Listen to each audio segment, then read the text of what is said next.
क्या दोस्तों आपको पता है कि हिंदुस्तान में एक ऐसी जगह भी है जहाँ पे भगवान राम को आज भी वहाँ के राजा के रूप में लोग मानते हैं या राजा के रूप में उन्हें पूजा जाता है। और दोस्तों अगर आप सोच रहे हैं कि अयोध्या, तो आप गलत हैं दोस्तों। चलिए दोस्तों, तो इस वीडियो के माध्यम से हम ये जानते हैं कि हिंदुस्तान में ऐसी कौन सी जगह है जहाँ पे आज भी भगवान राम को राजा के रूप में लोग पूजते हैं और उन्हें मानते हैं। तो चलिए दोस्तों, देर ना करते हुए वीडियो को स्टार्ट करते हैं।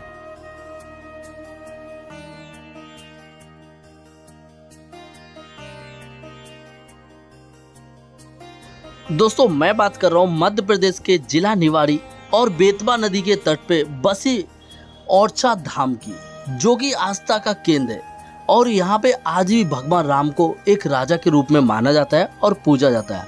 हर रोज यहाँ पे पुलिसकर्मी यहाँ पे भगवान राम को सुबह शाम प्रतिदिन सलामी दी जाती है और फिर उसके बाद वो अपने कार पे जाते हैं। तो चलिए दोस्तों, इसके पीछे का हम इतिहास जानते हैं। दोस्तों यह बात उस टाइम की है जब बुंदेलखंड के राजा यानी कि ओरछा के राजा मधुकर शाह थे और उनकी पत्नी कुंवर गणेशी, जो कि दोनों में बहुत धार्मिक थे। राजा साहब भगवान कृष्ण के भक्त थे और जो रानी थी कुंवर गणेशी, वो भगवान राम की भक्त थी। तो एक बार राजा और रानी में विवाद होता है एक बात को लेके। जो राजा थे वो रानी को वृंदावन जाने के लिए आग्रह करते हैं और वो किन्हीं कारण के वजह से उनको मना कर देती हैं। तो उनके बीच में वार्तालाप होता है और वो रानी से बोलते हैं कि आप इतनी राम भक्त हो तो आप एक काम ऐसा करो कि भगवान राम को क्यों नहीं आप ओरछा लेके आ जाती हो।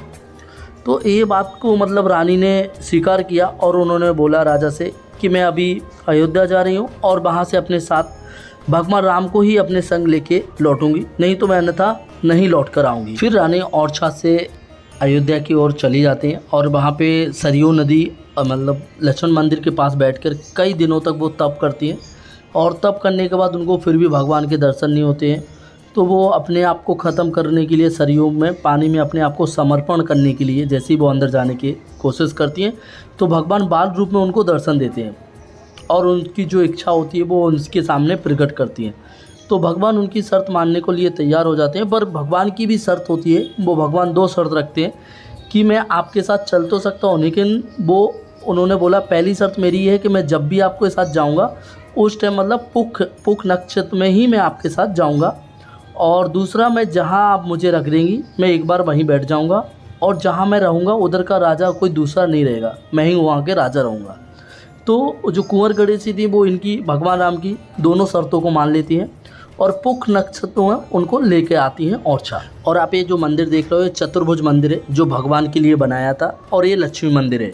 लेकिन क्या हुआ कि चतुर्भुज मंदिर का ना उस टाइम पे पूरा कार्य संपन्न नहीं हुआ था। इस वजह से उन्होंने क्या किया, जो कुंवर गणेशी थी, जो आज राम राजा सरकार का जो मंदिर है वो उस टाइम पे उनका रसोई घर हुआ करता था, तो उन्होंने वहाँ पे रख दिया भगवान को और भगवान को वहाँ रख दिया। तो फिर भगवान वहीं पे स्थापित हो गए और फिर वहीं पे उनकी पूजा वूजा होने लगी। तो आप जो देखते हैं ना, ये वही स्थान है जो आज मंदिर है, वो पहले रसोई हुआ करता था, जहाँ पे आज लोग दूर दूर से दर्शन करने के लिए। और सबसे ज़्यादा यहाँ पर जो दर्शन करने का महत्व है वो पुख नक्षत्र में है।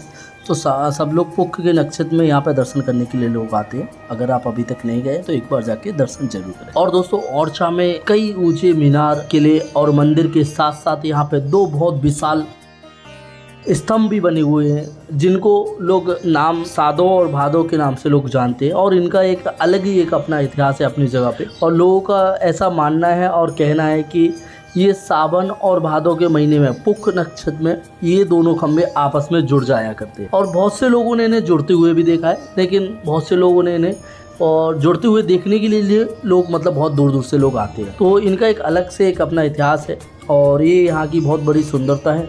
और आप भी एक बार इधर जाके इन खम्भों को देखें और इनको जुड़ते हुए भी देखें।